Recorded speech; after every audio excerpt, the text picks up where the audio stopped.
This is the third video. We will be going over problem 21, and that is from the harder section. And the question is 17,530 milligrams is how many deciliters? Here it is. 17,530 milligrams.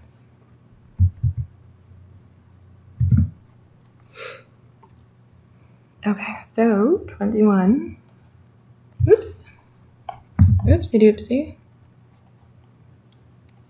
Try again.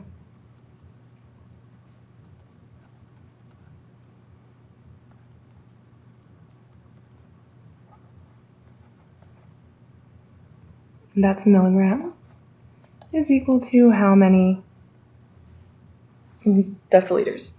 So the first thing that I noticed with this one is that we're converting within the metric system, which is nice, but we're going from mass, grams, to liquid volume, liters. So there's an issue with that. We can't go straight through our mnemonic device. We're going to have to use a little, an extra conversion factor. Let's write out our mnemonic. King Henry died by drinking chocolate milk.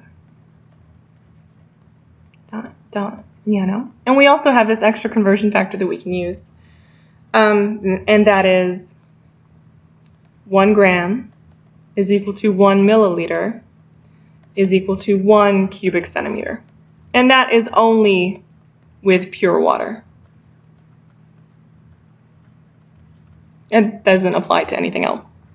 So 1 gram, well, I should say 1 milliliter of pure water weighs 1 gram and takes up 1 cubic centimeter worth of space. So let's go ahead and set this up. 17,530 milligrams. And we have no denominator, so we'll just put that over 1. I don't know how many conversion factors I'm going to need, so I'll just write 1 for now. And here's a little trick. We'll just write out, if you're able to do this, write out what path we're going to take to get to from where we are to where we want to go. We're starting with milligrams, and I can go from milligrams to grams, and from milligrams I can go to milliliters, and from milliliters I can obviously go to deciliters. So, what did I write N for? So that is the path we're going to take. It's easy to see this path relatively quickly if you've practiced converting metric problems. But if you're new to it, it might not be that easy. You might get stuck. So, the only advice I can give for that is to just practice as much as possible, because it does get easier. So let's go ahead and fill in these conversion factors. I'm going to convert milligrams to grams. Then I'm going to get rid of grams and convert it to milligrams using this quirky little conversion factor there. And then I'm going to convert milliliters to deciliters. And then I will have my deciliters. Milligrams will cancel out, grams will cancel out, milliliters will cancel out, and I'll have the deciliters that I want. I know off the top of my head that there are 1,000 milligrams in 1 gram, like we showed you before. If you take one of the larger units and find out how many smaller units can fit in that larger unit by moving the decimal place to the right. And here, this is the conversion factor that uses this one right here, and it's a 1-to-1 ratio. So we just put 1 gram is equal to 1 milliliter. And then here, how many milliliters can fit into 1 large deciliter?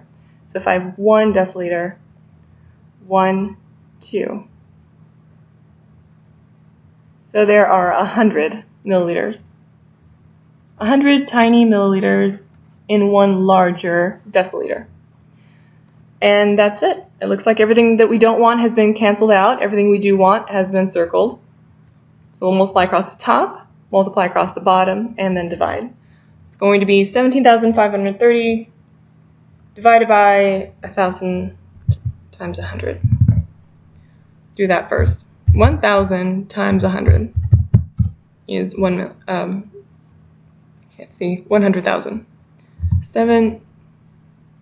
Oh gosh, is that 7 or 17? 17,000. 17,530 divided by 100,000 is 0.1753.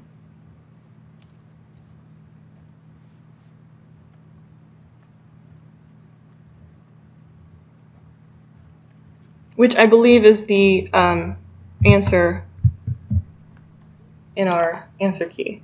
I hope. Number 21. Yes, that's the one I have. Hopefully that's the one you have as well in your answer key. 0.1753. And this is how we got it. If you have a question about this one, if you're still a little unsure, just send me an email, let me know, and I can answer your questions. Let's move on to the next problem.